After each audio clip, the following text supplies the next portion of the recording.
Hola, gracias por seguir con nosotros y desde luego bienvenidos al quinto episodio del caso de Mitzi Ramírez.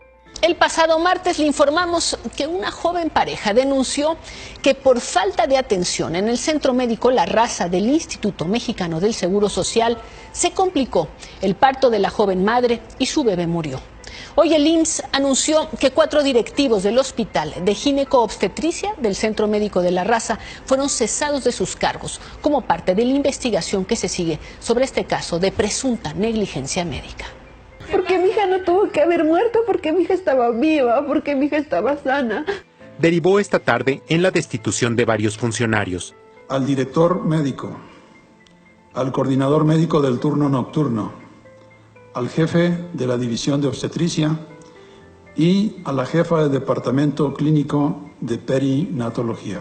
Con 37 semanas de embarazo y contracciones frecuentes, Mitzi, de 28 años de edad, ingresó el pasado 28 de abril al Hospital de Gineco-Obstetricia número 3. Su embarazo era de alto riesgo.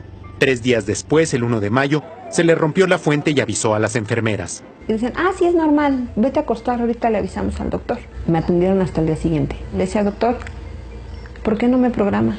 Y me decía, no, tu cadera está súper bien para el parto natural. Se niegan a programarla para una cirugía por el desabasto de sangre que según ellos afirman que estaba pasando la clínica.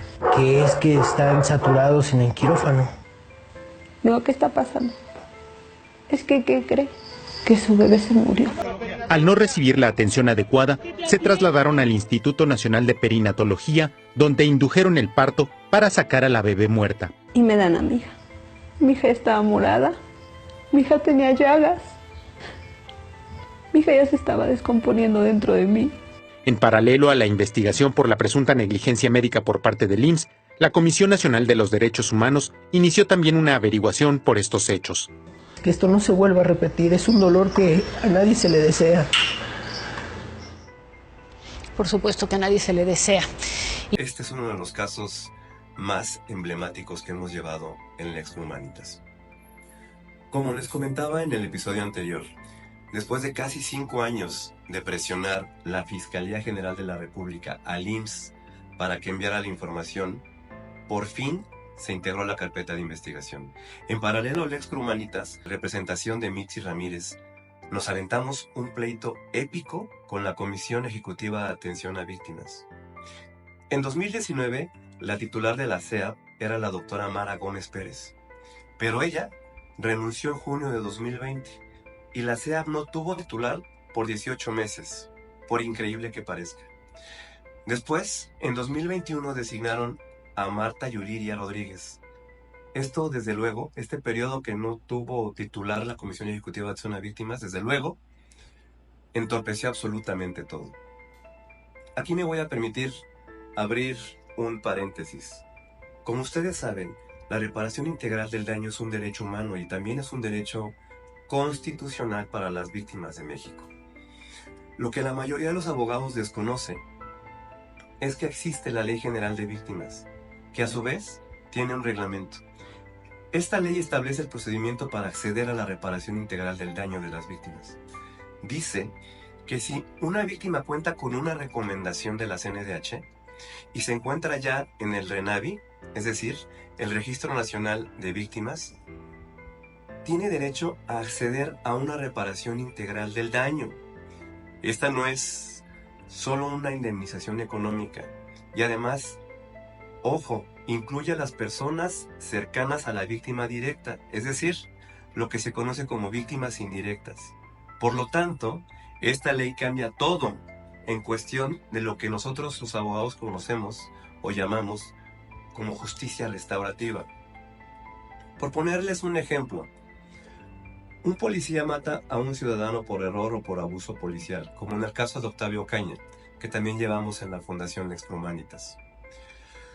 En la época de Calderón y antes, te decían, vamos a calcular la indemnización con base en la Ley Federal del Trabajo, y te daban 200 o 300 mil pesos a lo mucho. Pero ahora, desde la época de Peña Nieto, con esa ley, la Ley General de Víctimas, se crea un comité interdisciplinario de evaluación, conocido como CIE. y este debe considerar aspectos como lo son el lucro cesante, que es lo que la persona en calidad de víctima dejó de generar o percibir económicamente por el hecho victimizante. Si la víctima, por ejemplo, es chofer, en Expro Humanitas tuvimos ya un caso así, idéntico, y porque le pusieron un balazo en el brazo, ya no puede manejar.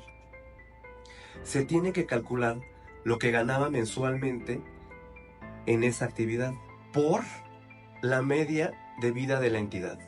Es decir, ¿cuánto vive en promedio un hombre en el Estado de México? Si el promedio es de 75 años y cuando ocurrió el hecho victimizante la víctima tenía 30 años, le deben indemnizar por una cantidad de dinero equivalente a lo que ganaba mensualmente por 45 años. Además, ahora se incluye a sus dependientes económicos. Se incluye también las terapias psicológicas, la rehabilitación física, la garantía de no repetición y algo no menos importante. Se puede incluir una disculpa pública por parte de la institución, en este caso, el IMSS. Y esa disculpa pública debe ir dirigida a la víctima, y esto como medida de satisfacción. Te preguntarás, ¿cuál es el criterio del anterior?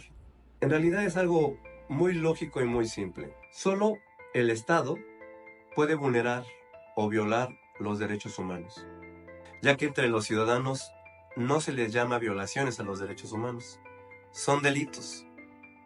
Es decir, si un policía mata a alguien por imprudencia o con dolo, es un homicidio, es un delito. Pero como es servidor público existe una violación al derecho humano, a la vida en este caso, y por lo tanto la CNDH o la Comisión Estatal de Derechos Humanos que corresponda debe emitir una recomendación que acredite dicha violación.